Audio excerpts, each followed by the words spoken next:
아멘. 주 예수님, 아멘. 주님을 찬양합니다. 아멘. 제9장 의롭게 됨에 왔습니다. 아멘. 의롭게 됨에는 세 방면이 있다고 말하고 있습니다. 나눠드린 프린터에도 나와 있지만, 먼저 우리 하나님 앞에서 구원받을 때 의롭게 되는 것입니다. 그리고 두 번째, 사람 앞에서 구원받은 후에 지속적으로 얻어가는 것입니다. 그리고 마지막으로 심판대 앞에, 그리스도의 심판대 앞에서 주님께서 다시 오실 때 심판대에서 우리가 의롭다함을 얻을 수 있는 것입니다. 주 예수 이러한 세 방면을 우리에게 말씀하심을 감사합니다. 우리가 의롭게 됨, 이 칭의라고 말할 때 그 정의는 하나님의 표준에 따라 사람을 인정하는 행위라고 하셨습니다. 여기에 하나님의 표준이 있는 것입니다. 우리 말씀에도 하나님의 절차라고 말하고 하나님의 표준이라고 말하고, 그것이 무엇입니까? 하나님은 무슨 일을 하든지 간에 하나님께서는 일하시는데 한 가지 특징이 있는데, 그것은 무슨 일을 하든지 완전히 공의롭고 합법적이어야 된다는 것입니다. 주 예수님, 그럼 하나님의 의는 하나님께서 일하시는 방법이신 것입니다. 아멘. 그러므로 오츠만니 전집에 이런 말이 있더라고요. 우리가 어떤 그리스도인이 하나님의 의에 대하여 이해하는가 그렇지 않은가는 상당히 중요하다고 말씀하셨습니다. 우리가 하나님의 의에 대하여 알지 못하고 우리가 하나님 앞에서 의롭게 됐다는 사실을 보지 못한다면 그 사람은 담력이 없고 하나님 앞에 담대함이 없을 것입니다. 아멘. 오늘 어떤 직원한테 제가 그 추구한 일화를 얘기해 주면서 기회가 돼서 이렇게 복음을 전해줬습니다. 그래서 어떤 그 이제 오츠만니 전집에 나온 그 일화가 나오는데, 어떤 학교에 하나의 원칙인데, 이게 학교의 기물을 파손하면 본인이 이렇게 지불해야 된다는 그런 원칙이 있습니다. 그런데 교장이 이제 그걸 정했지만 어떤 아이가 그 귀한 꽃병을 깨뜨렸고, 그 아이는 집이 가난해서 꽃병의 값을 지불할 가격이 없었습니다. 교장은 그 사실 알고 있으니까 어떻게 해야 되겠습니까? 만약에 이 아이는 이거에 대해서 지불하지 않아도 된다고 말한다면 그것은 이게 원칙이 깨지는 것입니다. 교장 선생님이니까 할 말은 없겠죠. 그러나 학생들이 말을 하지 않지만 그 안에 틀렸다고 비난하는 마음이 있을 것입니다. 하나님도 마찬가지로 사람을 구원하실 때 두 가지 문제를 다 해결하셔야 했는데, 하나님은 사람에게 은혜를 베푸시고 사람을 긍휼히 여기시지만 여전히 그분의 공의의 원칙에 묶이신다는 것입니다. 그러므로 하나님은 일을 처리하실 때 사람에게도 비판받지 않으셔야 되고 사탄에게도 비판받지 않으셔야 되고 심지어 하나님 자신에게도 문제가 없어야 하는 것입니다. 그래서 제가 그걸 얘기하면서 물어봤어요. 그럼 어떻게 하면 되겠냐 했더니 진짜 그렇게 얘기하더라고요. 직원이. 그 교장이 돈을 내주면 되죠. 그러니까. 맞다고. 내가 오늘 이렇게 성경을 보고 이렇게 추구한 내용이 그것이다. 가장 간단한 방법은 교장이 그 돈을 아이에게 원래 뒤에서 주는 것이다. 이 돈으로 네가 지불해라. 그러다면 아이는 꼭 그 잘못한 죄에 대한 대가를 치르게 되고, 또 교장 선생님은 아이에 대한 사랑을 표현하게 된 것입니다. 이 두 가지 문제가 다 해결되는 것입니다. 그러므로 우리는 하나님 앞에 담대함을 가질 필요가 있습니다. 예수 그리스도의 피로 인하여 우리는 거저 의롭게 됐습니다. 거저 의롭게 됐습니다. 어제 사실 추구할 때는 이게 말씀이 귀하지만 뭘 말해야 될지 몰라서 빨리 형님께 전화해서 저 포기해야 되겠다 그래갖고 뭘 말해야 될지 모르겠더라고요. 너무 두렵고 좀 일반적으로 느껴지고. 근데 이제 주님 앞에 기도하고 그런데 한 가지 담대한 게, 여기 이런 말이 있는 거예요. 주님이 그분 자신에 의해 따라 사람을 의롭다고 선포하신 것이다. 그래서 제가 공부만 하다가 잠깐 덮고 이게 머릿속에 이걸 선포했습니다. 주님, 우리는 당신의 은혜로 인하여 거저 의롭게 됐습니다. 이것은 변하지 않는 사실입니다.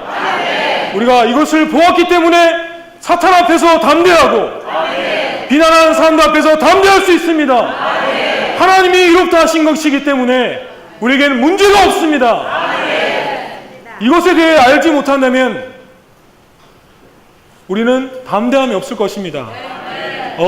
우리도 우리 자신에게 선포할 필요가 있고 지체들에게 선포할 필요가 있습니다.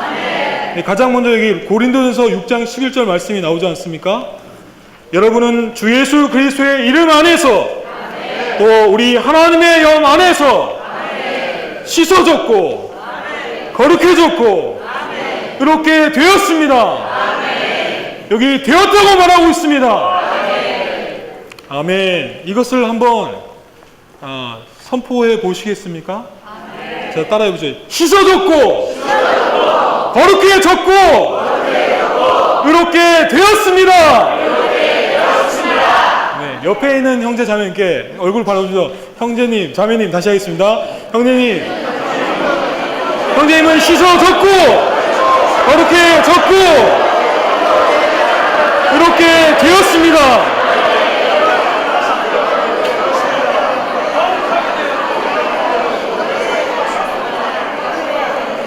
아멘. 주 예수님, 이것은 하나님의 의의 표준에 따라서 선포하신 것입니다. 이것은 사람의 의가 아니라 하나님의 의의 표준에 따른 것입니다. 사람의 의는 사람의 불의는 말할 것도 없이 사람의 불의는 하나님 앞에 더럽고 추한 것이지만 여전히 사람이 의롭다고 느끼는 것들, 사람이 선하다고 하는 행실조차도 하나님 앞에서는 더러운 옷과 같다고 했습니다. 여기 이사야서 64장 6절에는 우리의 의는 다 더러운 옷 같으며 주 예수님, 그러므로 자랑할 것이 없습니다. 어떤 사람은 자신의 의에 따르는 사람들 앞에서는 좀 그 사람이 의롭다, 야, 저 사람은 법 없이 산다, 법 없이도 살 사람이라고 인정받을 수 있는 사람이 있겠지만 하나님의 의 앞에서는 그는 더러운 옷을 입은 자와 같습니다. 그러므로 가장 정결하고 깨끗한 옷인 그리스도로 옷 입을 필요가 있습니다.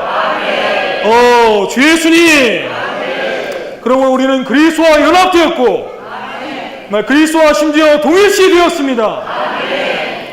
심지어 그리스도의 피가 우리를 대신하여 선포하심으로 우리에게는 문제가 없습니다. 아멘. 주 예수님, 주 예수님, 이런 것들을 우리가 거저 다만 이 사실을 믿고 받아들임으로 이런 것들이 우리에게 동일시되고 적용되게 하심을 감사합니다. 그러므로 우리는 이미 그리스도 예수는 우리에게 주어졌기 때문에 하나님께 우리는 당당하게 말할 수 있습니다. 이 십자가가 그리스도의 피가 흘려지지 않았다면 우리는 하나님 앞에 불쌍한 죄인이지만 이 피가 이미 흘려졌고 하나님이 예수 그리스도를 우리 안에 주셨기 때문에 그분은 그것을 취소할 수 없습니다. 그럼 우리는 그리스도 예수를 힘입어서 하나님 앞에 담대히 나아갈 수 있습니다. 아멘. 하나님은 우리를 용서하실 수밖에 없습니다. 하나님은 이것에 묶이는 것을 기뻐하십니다. 그러므로 우리에게 자격이 없다고 생각할 때, 또 사실 그런 생각은 사단이 주는 것입니다. 사단이 우리를 집회에 앉을 때 비난할 때, 앞자리에 앉을 때 비난할 때, 저는 의도적으로 앞자리에 많이 앉습니다. 왜냐하면 제가 사심을 많이 받았기 때문에 주님을 더 사랑하는 마음으로 앞자리에 앉습니다. 남들보다 좀 축구를 더 많이 해서 더 일찍 와서 앞에 앉는 게 아니라, 주님, 저는 자격이 없지만 우리가 항상 당신의 떡 앞에 나갈 때 우리의 자격은 그리스도의 피입니다. 내가 일주일 동안 좀 생활을 잘해서 말씀을 빠지지 않고 읽었기 때문에 앞자리에 앉고, 좀 생활을 못해서 이번 주는 실패이기 때문에 뒤에 앉는다면 그것은 그리스도의 피의 가치를 모르고 하나님의 의를 이해하지 못한 것입니다. 우리는 하나님의 앞에서 문제가 없는 사람들입니다. 그럴 때 고린도전서 6장 11절 말씀처럼 사실 6장 11절의 말씀은 다만 객관적인 의를 말하는 것뿐만 아니라 여기 그분의 이름을 말하고 있고 하나님의 영을 말하고 있기 때문에 이것은 이 이름은 인격이요 이 인격은 그 영인 것입니다. 그러므로 두 번째 방면에서 형님이 말씀하시겠지만 우린 이런 인격을 삶으로 매일매일 주님의 이름을 부름으로 이러한 시승과 거룩해짐과 의롭게지는 생명을 사는 것입니다. 이러한 생명이 우리 안에 오시고 이러한 생명을 살게 하심을 감사합니다.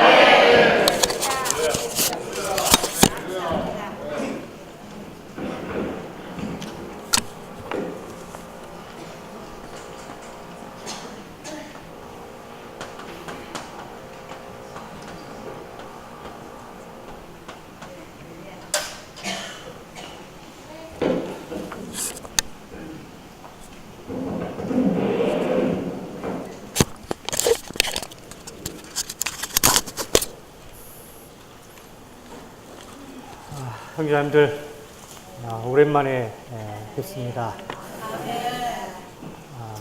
그동안에 이 방학 때에도 출근해야만 하는 직책을 얻게 돼서 자매집회 참석을 못했었습니다.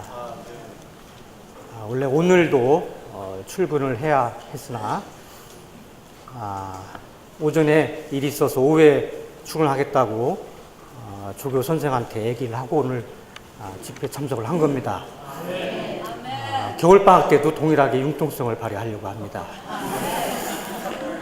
그 두 가지 항목은 저에게 매우 곤욕스러운 그런 진리 항목이었습니다. 이해하기가 쉽지 않았다는 거지요. 그래서 이거를 흔히 이제 객관적인 층의, 주관적인 층이 하나님 앞에서의 우리가 구원받을 때 좀 어렵게 됨, 이건 이제 사람 앞에서 어렵게 됨, 구원받은 이후에 이제 어렵게 됨을 의미합니다. 그래서 저에게 주어진 시간 범위 내에서 이렇게 두 가지를 교통하고 싶은데 시간이 안 되면 뭐 하나밖에 교통 못 하겠죠. 자, 이게 무슨 의미냐? 이영재님이 동안 정의가 있지만 한마디로 말하면 이겁니다. 유죄 판결 받지 않음, 이런 뜻이에요. 그게 무슨 뜻이냐? 이걸 이해하려고 그러면 죄의 용서와 비교를 할 필요가 있습니다. 이 용서라고 하는 것은 죄의 형벌을 면한다, 이런 뜻이에요. 그러면 그 유죄 판결 받지 않음하고 어떤 차이가 있냐? 유죄 판결 받지 않는다고 하는 것은 죄의 형벌을 받지 않을 뿐만 아니라 아예 처음부터 죄를 범하지 않은 상태로 돌려놓는 거예요. 사면 받는 거하고 무죄 판결 받는 거하고 엄청난 차이가 있다는 거 아시죠? 한마디로 말하면 무죄 석방이다, 이렇게 말씀드릴 수가 있고요.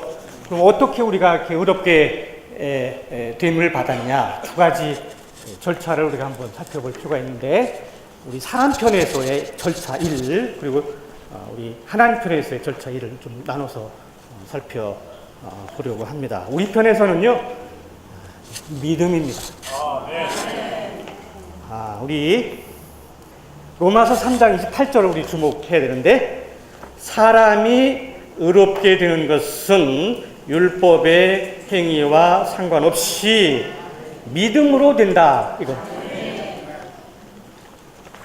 믿음은 우리 편에서 1이고요. 의롭게 되면요, 우리의 믿음에 대한 하나님의 반응입니다. 뭘 믿냐? 뭘 믿습니까? 이걸 알기 위해서는 창세기 3장 20절, 21절로 우리 돌아갈 필요가 있습니다. 3장 20절에서 아담은 그의 아내 이름을 하와라고 지었죠. 하와는 이제 살았다 이 뜻이에요. 왜 그렇게 선포했나요? 이거는 창세기 3장 15절에서 하나님이 이제 복음을 전했죠. 여자의 씨가 뱀의 머리를 상하게 할 거다.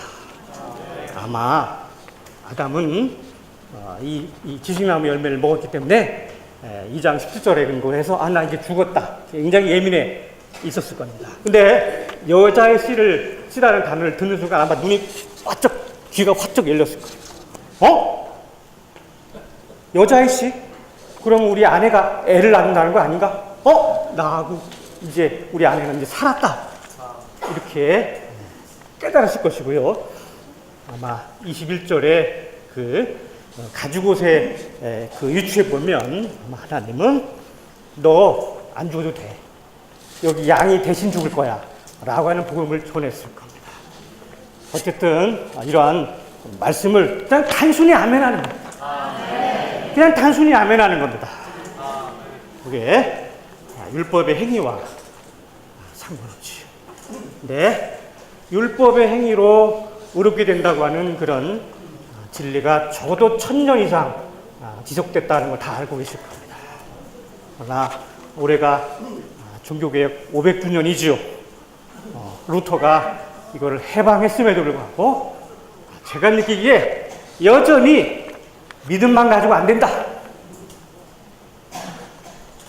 그 믿음만 가지고 이렇게 우리가 유죄 판결 받지 않는다? 좀 염치가 없지 않냐? 막 이렇게 생각하는 듯해요. 제가 아는 주변에 여러 그 민들이들은요, 자기 이웃을 봉사하면서 살겠다. 이렇게 말하는 민들이들이 종종 있어요. 이게 얼마나 좋고 아름답습니까? 그러나 그 민들이들은 대부분 천주교 신자들이에요. 여전히 그 잔재가 남아있다. 율법의 행위와 상관없이 믿음으로 되는 겁니다. 너무 염치 없이 생각할 필요 없어요. 그죠? 이영재님이 예를 들었는데, 내가 성경을 사서 선물하면 그냥 감사하면서 받으면 돼요. 염치 없이 생각할 필요 없습니다. 그분은 우리를 위해서 구속을 이루셨고, 은혜로 값없이 거저 우리를 의롭다 하시는데 그냥 아멘 해야지 뭐 염치 없다고 생각합니까? 자, 하나님 편에서의 절차는 우리 3장 20절 로마서 이렇게 말하고 있죠. 그리스도 예수님 안에 있는 구속을 통하여 하나님의 은혜로 거저 의롭게 됩니다. 거저 의롭게 됩니다. 두 가지죠. 구속을 통하여, 그리고 거저. 그냥 아멘하면 되잖아요. 근데 많은 사람들이 믿음 플러스 알파 이런 생각을 하지 않냐 생각합니다. 요거에 대한 그 예표가 이제 3장 21절에 있죠. 가죽옷을 지어 그리고 입혔죠. 입힐 때 뭐 돈 받았나요? 그냥 입혔죠. 그리고 어쨌든 여기에 가죽옷으로 예표되어 있는 그리스도의 예표를 분명하게 볼 수 있습니다. 어쨌든 여기서 한 가지 주목할 것은 20절 말씀은 21절 앞부분에 있다고 하는 것을 깨닫는 게 중요합니다. 여기 믿음이 먼저 나오고요. 21절에 가죽옷을 지어 입혔죠. 이거 뭐예요? 아담은 양가죽 속에 들어갔죠? 양으로 예표되어 있는 그리스도와 여기에 연합됐고, 동일시됐고, 거기에 대치가 이루어졌잖아요. 하나님이 아마 아담을 볼 때는 이게 양인지 아담인지 분간 못했을 겁니다. 어쨌든 하나님이 우리를 볼 때 누구를 봐요? 우리를 덮고 있는 그리스도를 보고 우리를 유죄 판결하지 않는 겁니다. 우리의 율법의 행위가 아니란 말이에요. 여기 한 가지만 더 주목할 필요가 있는데, 아마 아담은 이렇게 생각할 수 있을 거예요. 그 선악지식의 나무를 먹은 게 누구예요? 본인이 먹었잖아요. 먹으면 죽는다고 했잖아요. 아니, 내가 먹었는데 내가 죽어야지. 내가 죽는 거하고 양이 죽은 거하고 무슨 상관이야? 양은 양이고 나는 나 아닌가? 나 죽을 것 같아. 양? 나하고 상관없는 것 같아. 못 믿겠다. 나 죽을 것 같아. 왜? 먹었으니까. 나는 나고 양은 양이다 라고 의문을 품을 수 있지 않나요? 그래서 하나님 뭐라 해요? 염려하지 마.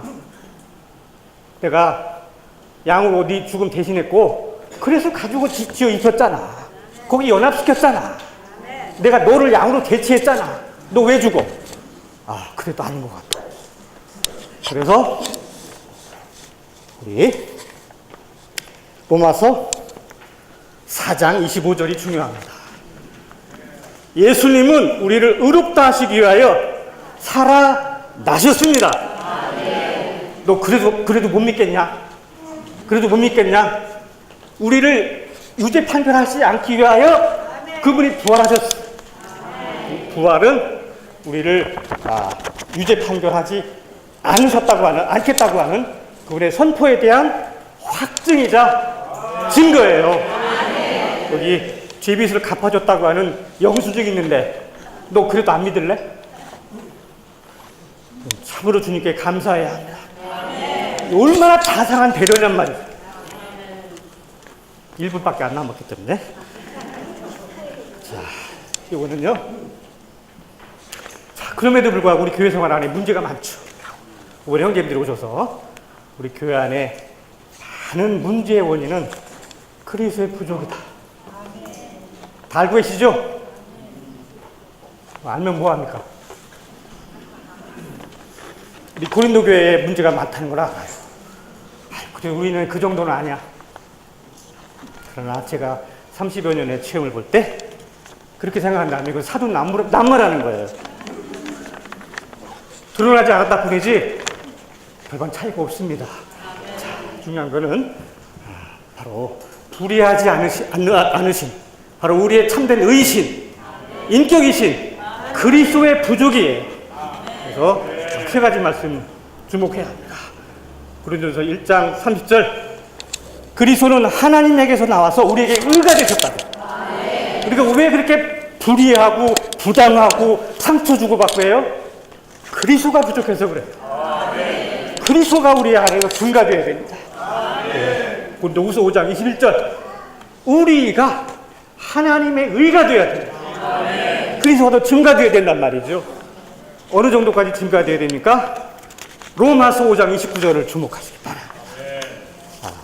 자, 한 사람의 순종함으로 말미암아 우리가 의인들로 조성될 것이다.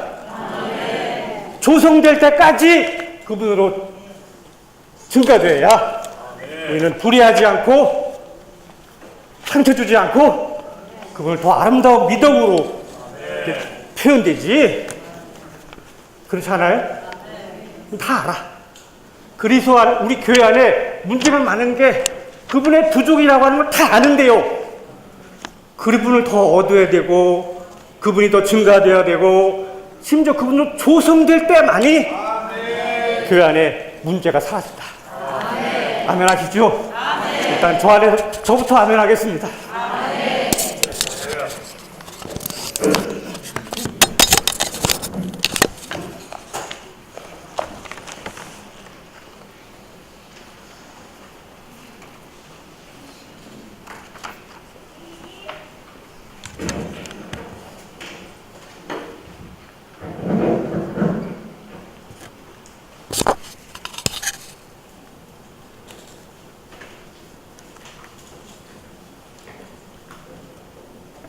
할렐루야.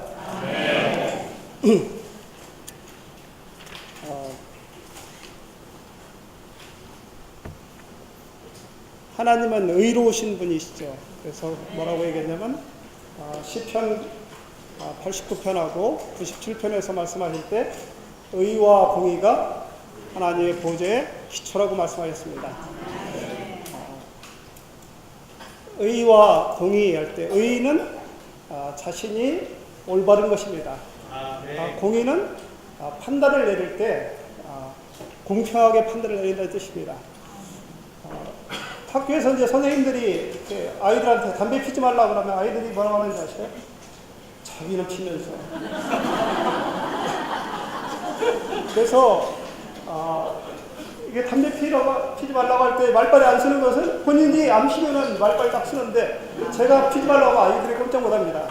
근데 담배 피는 선생님이 그렇게 하면은 안 통해요. 왜냐하면 그게 본인이 의롭지가 않으니까. 그 다음에 아이들이 싫어하는 것이 뭐냐면 왜 쟤는 놔두고 왜 나만 그래요? 이라는 거예요. 쟤는 왜 가만히 나만 그래요? 그러니까 항상 이렇게 범인들을 잡으면 죄수가 없어서 잡혔다고 생각을 하죠. 왜냐하면 그것이 모든 사람에게 공평하지 않기 때문에 그렇습니다. 그런데 하나님은 이 두 가지 면에서 아주 의로우신 분이십니다. 본인 자신도 의로우시고 그리고 그분의 모든 심판은 반드시 공의롭습니다. 그래서 이것을 하나님의 의이기 때문에 사람의 모든 의가 사람이 아무리 의롭다 하더라도 그것을 따라갈 수 없습니다. 사람은 다 뭐가 있냐면 자기중심적이고 자기 판단이 있어요. 그래서 그냥 사람의 의는 귀에 걸면 귀걸이, 코에 걸면 코걸이, 이 사람에게 적용하면 이렇고 저 사람에게 적용하면 저렇습니다. 그래서 법대로가 아니라 멋대로지요. 어쨌든 하여간 그래서 이제 우리에게는 뭐가 있냐면 하나님의 의가 있죠. 하나님의 의. 그런데 이제 죄가 있습니다. 죄가 있고 사람도 죄가 있죠. 하나님에게는 사랑이 있습니다. 죄가 있고 사랑이 있는데 거기에 근데 이것들은 다 뭐와 관계가 있냐면은 집행을 할 때, 실행을 할 때에는 하나님은 모든 걸 실행하시고 집행하시는 모든 것은 뭐에 따라가냐면 하나님의 의에 따라갑니다. 하나님의 의에 따라서요. 자, 우리가 죄가 없다면 아무 문제가 없죠. 죄가 없다면 하나님의 의를 집행하는 데 있어서 아무 문제가 없습니다.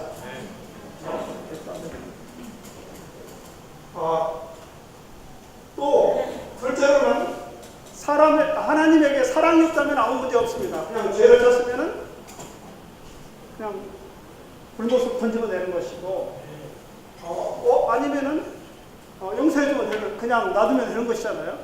그런데 뭐냐면 죄와 사람에게는 죄가 있고 하나님에게 사랑이 있는데 이것을 갖다가 양립시키는데 그냥 하나님이 죄 있는 사람을 갖다가 그냥 사랑으로 용서해준다. 그러면은 하나님은 그렇게 하실 수 있죠. 하나님은 그렇게 하실 자격이 충분히 있습니다. 그렇지만 그것은 뭐하고 어긋나냐면 하나님의 의하고 어긋나는 것이죠. 하나님의 의하고 어떤 사람은 용서해주고 어떤 사람은 용서 안 해주고, 이 사람은 내가 사랑하니까 꽃병을 깨고 그냥 용서해주고 저 사람은 내가 미워하니까 그냥 꽃병 깨면은 반드시 물어야 되고 이러면 안 된다 이런 얘기예요. 거기에 하나님의 의가 어떻게 같이 하나님의 사랑과 하나님의 의가 같이 이 죄 있는 사람에게 적용될 수 있고 이게 양립될 수 있는가 하는 문제가 바로 남아있는 것이죠. 그래서 거기에 있는 것이 바로 아까 말한 꽃병의 가격, 즉 그리스도의 피가 있는 것입니다. 그런데 우리 중에 많은 사람들이 뭐라고 생각하냐면 이렇게 생각하죠. 그리스도의 의가 우리의 의를 대체한다 이렇게 생각을 합니다. 그것은 아주 잘못된 생각이죠. 그리스도의 의가 우리를 대신하는 것이 아니라 그리스도께서 우리를 대신하는 것입니다. 그리스도의 의는 그리스도 그분이 이 땅에서 의롭게 행하신 거예요. 그것은 뭐를 말하느냐면 그분이 자격이 있다는 것을 말하는 것입니다. 만약에 그분이 이 땅에서 의롭지 않게 행하셨다면 그분이 돌아가신 것은 그분의 죄 때문에 돌아가신 것이죠. 그러나 그분은 죄가 하나도 없으셔. 의로우셔. 그렇기 때문에 대신 우리를 대신해서 돌아가실 수 있는, 죽으실 수 있는 자격이 있는 것입니다. 그래서 그리스도의 의가 우리의 의를 대신하는 것이 아니고 그리스도의 죽으심이 우리를 대신하는 것이죠. 그래서 이제 의로우신 하나님이 그리스도가 돌아가시기 전에 우리를 갖다가 우리의 죄를 용서하셨다. 그러면은 그건 불의한 것입니다. 그러나 그리스도께서 돌아가신 후에 하나님께서 우리에게 우리의 죄를 용서하지 않으신다면은 그건 하나님이 불의하신 것이죠. 그리스도가 돌아가시기 전에는 하나님의 마음대로 우리를 사실 수 없어요. 그때는 단지 그 양들이 뭐냐면 단지 덮었을 뿐입니다. 그리스도께서 오실 때까지, 그리스도께서 돌아가실 때까지 잠시 덮고 있었을 뿐이죠. 그러나 이제는 어떻습니까? 이제 그리스도께서 돌아가셨기 때문에, 십자가에 달려 피를 흘리셨기 때문에 이제 하나님이 우리를 불의하다고 하시는 것은 그것은 하나님이 부당하신 것이죠.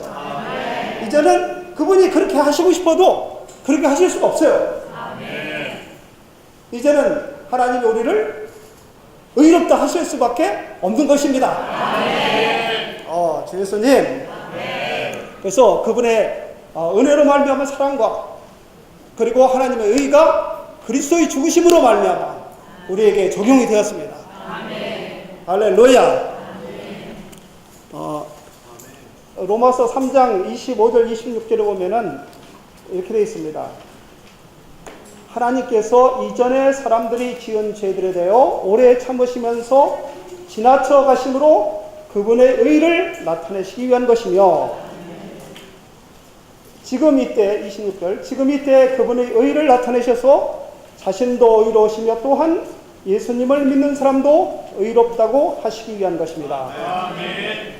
하나님은 반드시 뭐를 보여주셔야 되냐면 그분이 의로우시다는 것을 보여주셔야 돼요. 그래서 이전에도 그분은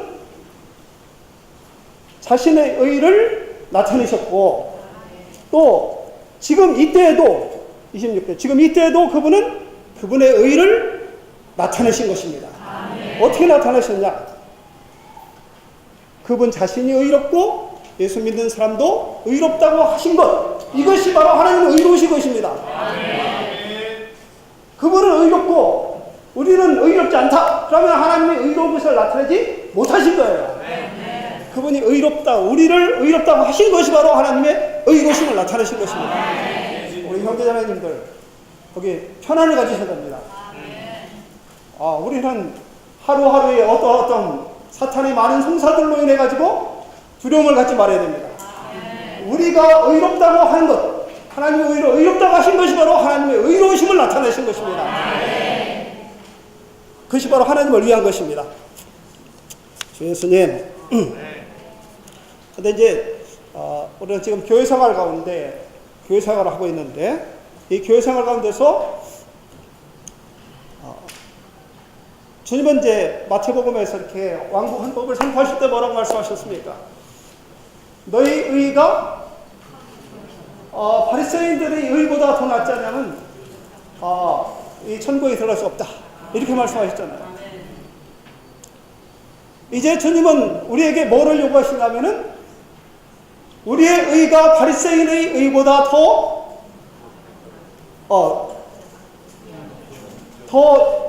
뛰어나기를, 바리새인의 의보다 더 뛰어나기를 그분은 요구하시는 것입니다.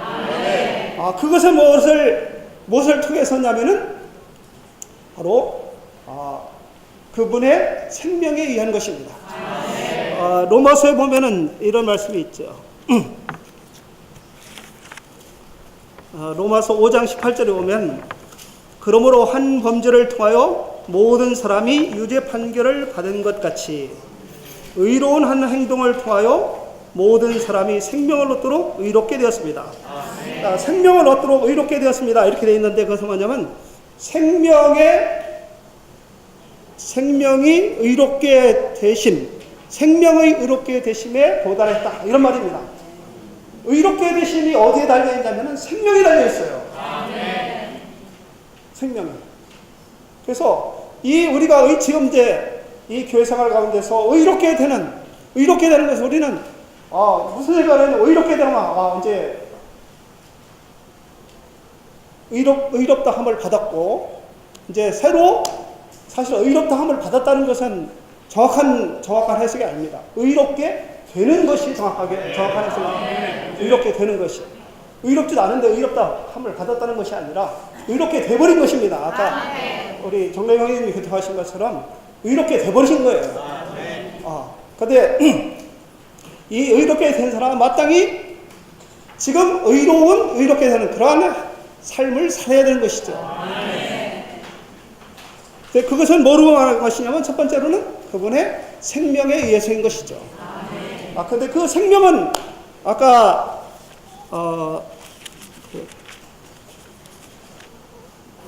4장 25절에서 말씀하신 것처럼 예수님은 우리의 허물 때문에 넘겨주셨고 우리를 의롭다 하시기 위하여 살아나셨습니다.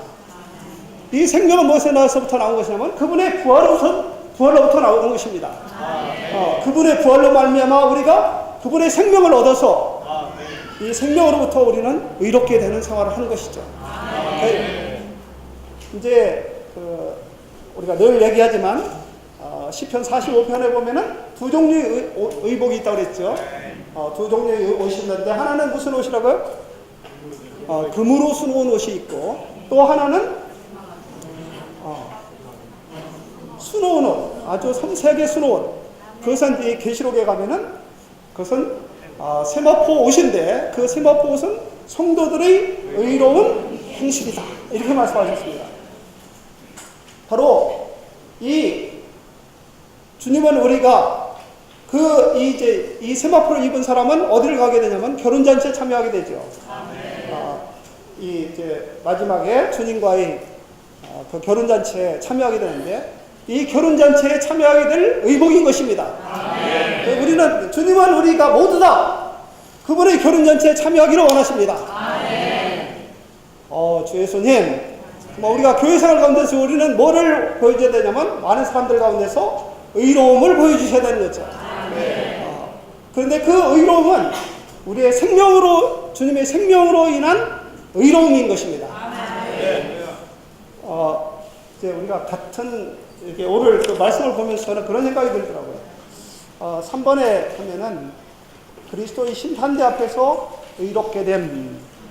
거기에 보면은 1번에 보면은 어둠에 감추인 것들을 밝혀내시고 마음의 의도들을 나타내실 것이니. 그 다음에 2번에 보면은 각 사람이 선이든 악이든 자기 몸으로 행한 것을 따라.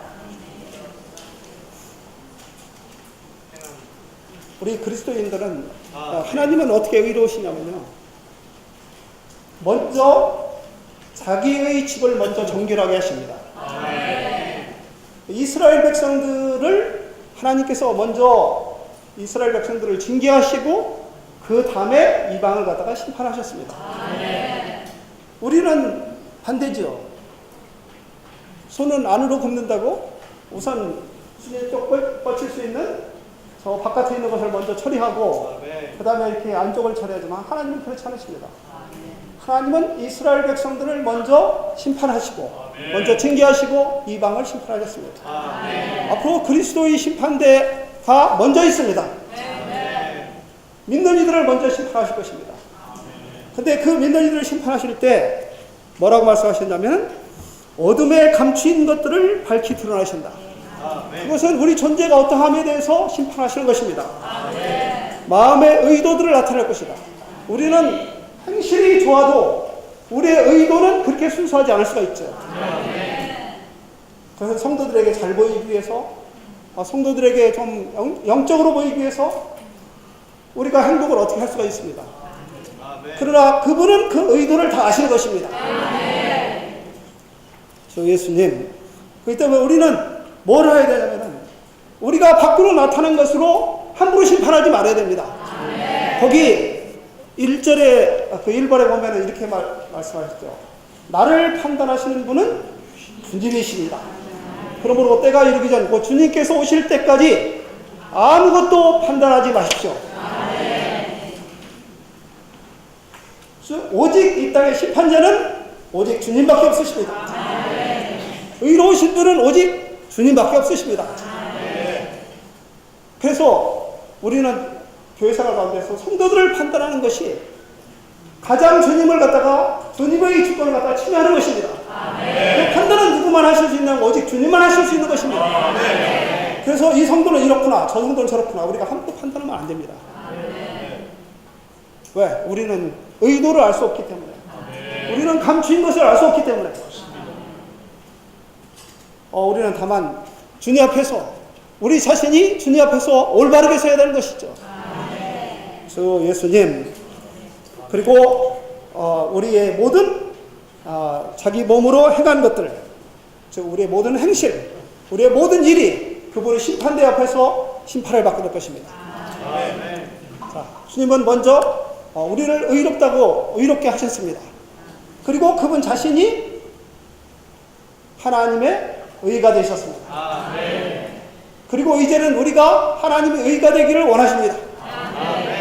저 예수님, 정말 우리가 하나님 앞에서 정말 의로운 자들로 나타나기 원합니다. 아멘.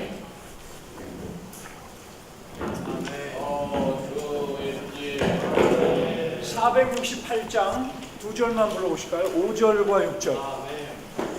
468장 5절과 6절 두 절만 불러보시겠습니다.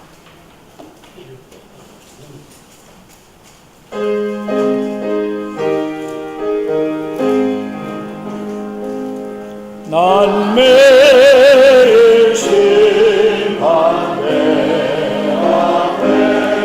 앞에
밝은 방금 고영진이 말씀하신 대로 우리는 교회 생활 가운데 이 세상의 사람들 가운데서 행할 때 아무것도 판단하지 않는 것을 훈련해야 합니다.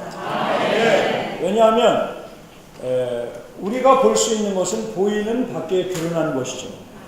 그러나 하나님은 그 동기를 보시고 우리 마음속에 감추인 것들을 다 드러내시는 분이십니다. 그러므로 우리는 겉에 보이는 것들을 가지고 유죄 판결하지 않기를 이 교회 생활 가운데 훈련해야 합니다. 오늘은 의롭게 됨에 대해서 우리가 추구하고 있는데 몇 마디의 이러한 말씀이 우리 그리스도인의 일생, 교회 생활 가운데 또는 주님을 섬기는 가운데 통제하는 말씀이 되기를 원합니다. 하박국서에 보면은 하박국이라는 선지자에게 주님이 아주 귀한 말씀을 하셨어요. 그 당시에 이스라엘의 상황은 다 하락했고 포로되어 잡혀갔고 하나님을 떠나서 하나님 이의 것들에 심취되고 있는 그러한 상태였습니다. 그러나 하나님은 먼 장래를 내다보시면서 하박국에게 이렇게 말했습니다. 너는 서판에다가 이 말을 기록해서 사람들이 네가 달려가면서 이 계시의 말씀을 보여줄 때 다 읽을 수 있을 정도로 서판에다가 명백히 새기라고 했습니다. 그러니 달려가면서 막 선지자가 달려가면서 백성들 가운데 행할 때 달려가면서 읽을 정도니 얼마나 글씨를 크게 썼겠어요. 물론 히브리어는 우리 글자 수보다 아마 좀 적을 겁니다. 그 글이 뭐냐면 하박국 2장 4절 하반절에 있는 오직 의인은 믿음으로 말미암아 살리라. 하나님의 눈에서 볼 때 의인은 엄난이 하나도 없고 어떤 사람도 하나님의 눈에 의로운 사람이 없었습니다. 이것은 구약에서 여러 군데에서 선포되는 말씀이고 또 바울 형제님도 이 말씀을 로마서에서 의인은 없습니다. 하나도 없습니다. 아무도 하나님 앞에 의롭지 못합니다. 그러므로 하나님은 오직 믿음으로 의롭게 되는 길을 선포하신 것입니다. 오직 의인은 믿음으로 말미암아 살리라. 이 말씀을 끄집어내신 분이 유일하게 바울 사도입니다. 바울 사도는 이 말씀을 하박국 선지자에게 주신 주님의 부담의 말씀을 로마서에서 그리고 갈라디아서에서 히브리서에서 3번이나 동일한 말씀을 인용합니다. 히브리서에서는 오직 나의 의인은, 여기에 나의 의인이라고 나의라는 말을 추가하셨습니다. 오직 나의 의인은 믿음으로 말미암아 생명을 얻고 살리라. 우리 모두가 의롭게 된 것은 우리의 행함이 아니라는 것을 알아야 합니다. 우리는 아무도 행함으로 말미암아 하나님 앞에 나올 사람이 없습니다. 오직 믿음으로. 이것을 아까 우리 앞에 형제님들이 말한 것처럼 루터 형제님이 500년 전에 이 말씀을 보고 빛을 얻은 것입니다. 천주교에서 실행되는 많은 선한 행위와 수행과 고행을 통해서 의롭게 되는 줄 알았는데 하나님의 말씀은 선포하기를 오직 의인은 믿음으로 말미암아 생명을 얻고 살리라. 이 말씀을 빛을 본 것입니다. 그러므로 돈으로, 실행으로, 율법 준수로, 경건한 생활로 의롭게 되는 것이 아니라 오직 믿음으로 의롭게 된다는 것을 우리는 분명히 보아야 합니다. 이것이 우리의 믿음의 그리스도인의 삶의 가장 기초가 되어야 합니다. 믿음입니다. 무엇을 믿습니까? 주님의 말씀을 믿고 주님이 우리를 위하여 십자가에서 보혈을 흘리심으로, 피를 흘리심으로 우리의 모든 죄값을 하나님의 율법의 의로운 요구에 지불하셨다는 것입니다. 그것을 말해서 구속함을 받았다. 이 구속이란 말은 우리 가운데 오해하는 사람은 없겠지만 많은 그리스도인들이 이 구속이라는 말을 몰라서 지금 새로 된 번역에는 속량이라는 단어로 바꿨습니다. 구속은 이렇게 구속되는 게 아니라 대가를 지불하고 다시 사오는 것을 말합니다. 우리는 다 예수 그리스도의 하나님 살아계신 주님이, 의로우신 주님이 십자가에서 달려 모든 피와 물을 흘리심으로 우리의 모든 죄값을 다 지불하시고 우리를 속량하신 것입니다. 우리는 다만 이러한 것을 믿음으로 우리는 의롭게 된 것입니다. 여기에 문제가 있다면 그리스도인은 전진할 수 없습니다. 이 면에서 우리는 아까 우리 정기숙 교수님이 교통한 것처럼 담대하게 나의 행위를 의지하지 말고 담대하게 예수 그리스도의 보혈을 의지하여 마치 제사장이 지성소 앞에 들어갈 수 있었던 것은 어린 양의 피를 가지고 지성소 앞에 시은자의 은혜를 베푸는 그 자리, 법궤의 뚜껑, 그 위에 법궤 영광을 상정하는 그 그룹 안에 있는 시은자의 이 피를 뿌렸을 때 거기 하나님을 면전할 수 있는 것입니다. 면계하여 하나님의 음성을 들을 수 있는 겁니다. 피가 없이는 그러므로 아무도 정결케 될 수 없습니다. 피 없은 즉 죄 사함이 없느니라. 그러나 우리 주님은 피를 흘리셨고 우리의 죄들은 이러한 예수님의 구속함을 믿는 사람에게 적용되는 것입니다.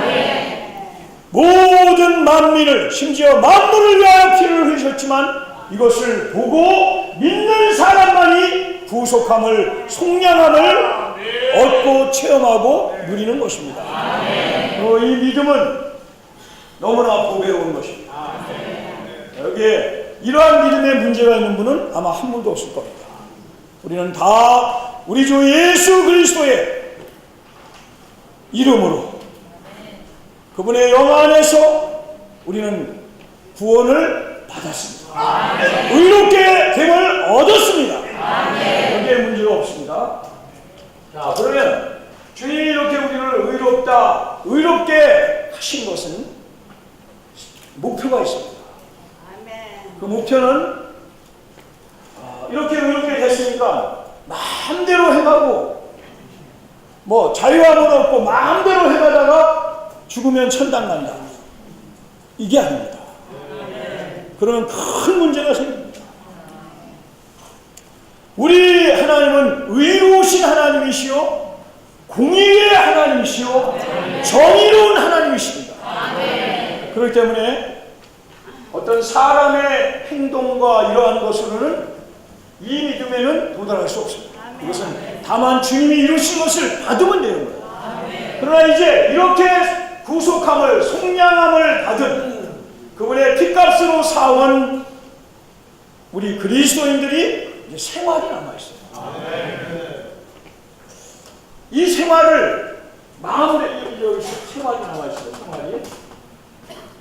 생활은 계속되는 겁니다. 이 놀라운 구속함을 받는 것은 순간에 이루어질 수 있지만 믿기만 하면 이루어질 수 있지만 생활은 뛴 거예요. 몇십 년, 어떤 사람은 7, 80년 갈 수도 있어요. 어린 사람은. 이러한 생활 가운데 우리는 그리스도인으로서의 의로움이 나타나야 합니다.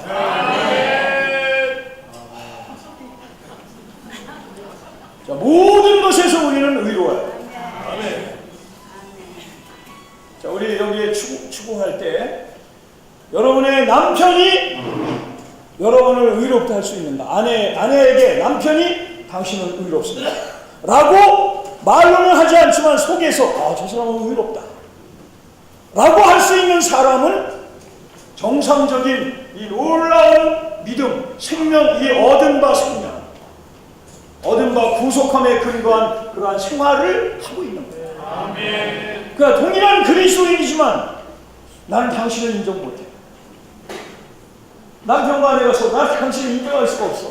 그러면 그 의로움이 못 미치는 거예요. 그거 어떡합니까? 빨리 돌이켜야지.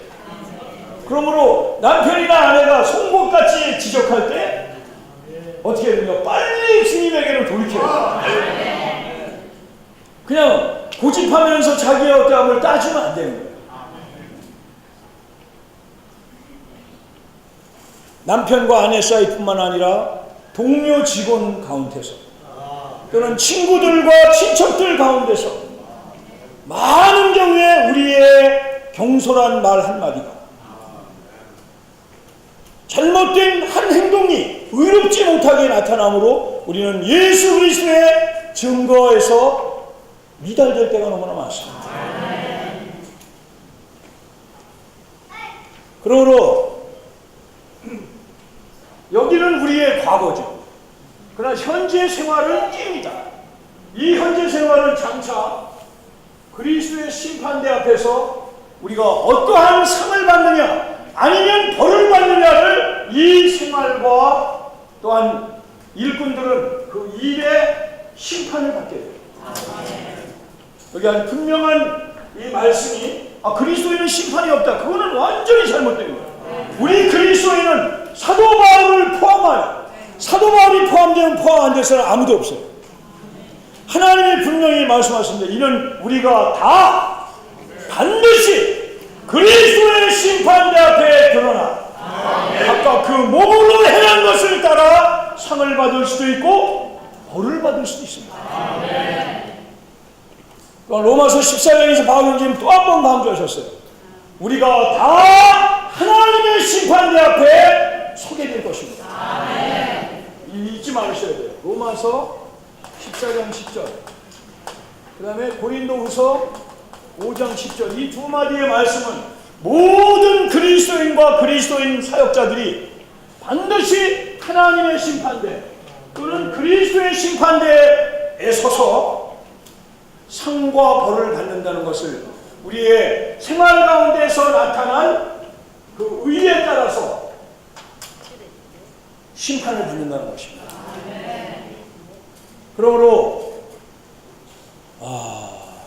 우리는 아까 부른 찬송대로 뭐 그냥 넘어가지 뭐. 그냥 오늘도 넘어가고 내일도 넘어가고 금주도 넘어가고 내주도 넘어가고 올해도 세월이 얼마나 빠릅니까? 벌써 8월 오늘이 31일이에요. 달력을 한 장 한 장 볼 때마다 하루하루 넘어갈 때마다 우리는 정말 깨어야 됩니다. 자, 여기 영덕여고가 우리 옆에 있습니다. 저는 영덕여고가 과거에는 별로 안 좋은 학교였었어요. 옛날로 말하면 이제 무슨 전수학교 같은 학교였거든요.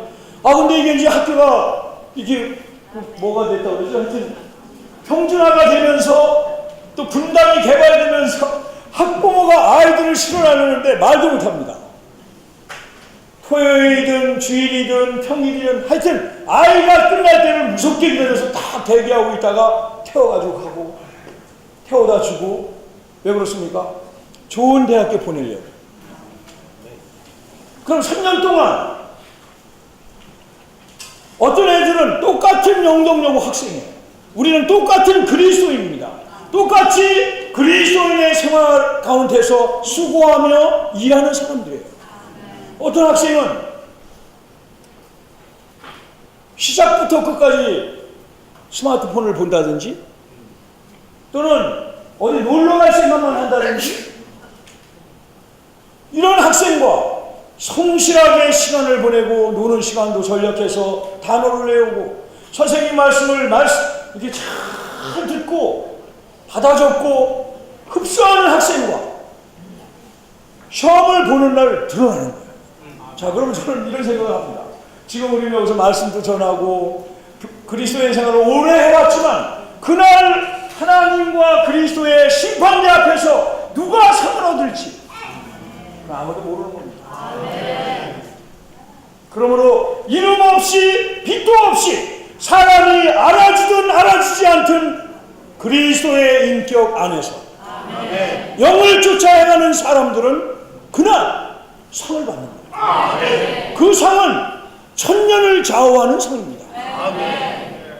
이 땅에서 몇십 년을 철저하게 그리스도를 머리 삼고 지체들과 동역하며 지체들의 말을 존중하고 이러한 삶을 산 사람과 자기 마음대로 가고 싶은 데 가고 자기 마음대로 말하고 싶은 대로 말하고 판단하고 싶은 대로 판단하는 사람과 어떻게 같을 수 있겠습니까?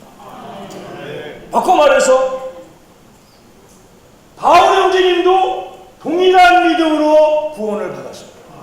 십자가의 그 한 강도도 동일하게 구원을 받았습니다. 다만 믿음으로. 그러나 그날 심판대 앞에서 강도나 바울 형제님이랑 똑같다면 바울 형제님은 심지어 우리는 가장 불쌍한 사람 중에 불쌍한 사람. 그러나 우리 하나님은 의의 하나님이시요 의로우신 하나님이시요 정의의 하나님이시요 공의의 하나님이십니다. 천하 이 하늘 아래서 공의가 집행되지 않습니다. 가장 공의가 집행되어야 할 재판석에서 공의가 집행되지 않는다고 하나님은 말씀하셨어요. 그건 이미 수천 년 전에 하나님이 예언하신 거예요.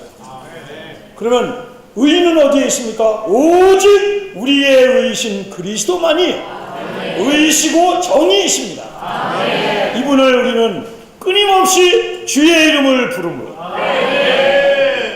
실패한 데서 여기서 자꾸 돌아가서 다시 십자가에 보혈로 다시 믿음을 다시 이게 아니에요.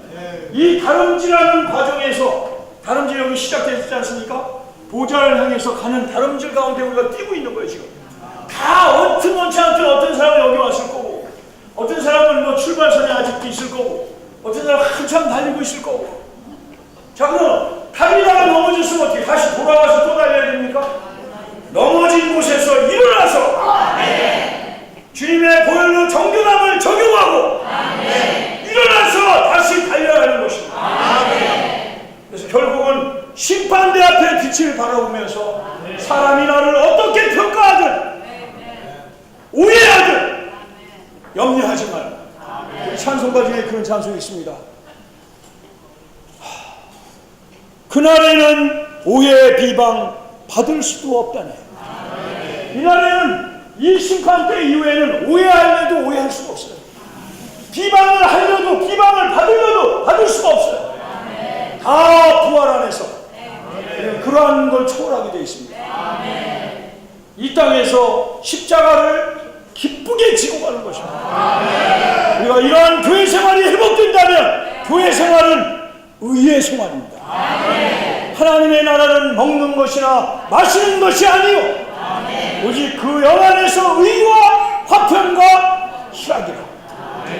그 대표적인 것이 교회 생활은 의가 있어야 됩니다. 의는 남에게 요구하는 게 아니라 나 자신이 의로워야 됩니다. 모든 면에서 소그룹 집회에서, 지역 집회에서, 전체 집회에서 우리는 의를 실행하기를 배워야 합니다. 그럴 때 이 왕국인 교회 생활 안에서 의의 생활을 훈련하고 의인으로 조성된 사람들은 결국 왕국을 얻을 것이고 의에 거하는 것, 새하늘과 새 땅, 새 예루살렘의 일부가 되는 것입니다. 그리고 새 예루살렘은 의가 거하는 도시입니다. 사랑하는 형제님들, 주님이 우리를 그분의 보배로운 피로 속량하시고 우리를 사오신 것은, 모든 망령된 행실에서 우리를 구속하신 것은 의의 생활을 삶으로, 특별히 지체들을 먼저 용서하고, 우리 찬송가 중에 용서하고 사랑해. 어떤 지체는 이렇게 생각합니다. 네가 먼저 용서해야지. 네가 그렇게 나한테 잘못했는데 왜 네가 나한테 용서하냐. 그게 아니에요. 왕국을 아는 사람은, 의의 생활을 아는 사람은 먼저 용서를 비는 거예요. 집에서 애가 아무리 잘못했더라도 애를 달래지 않습니까? 생명이 자란 사람은 애를 달래는 거예요. 그러므로 먼저 교회 생활 가운데 용서해주고, 용서할 때도 조건부로 어떻게 용서를 비는 태도가 지금 용서를 비는 태도냐 뭐 이렇게 따지거나 그 목소리가 그 거짓말 같다 라든가 열매가 부족하다 라든가 조건을 붙이면, 여러분 우리는 은혜 받은 죄인임을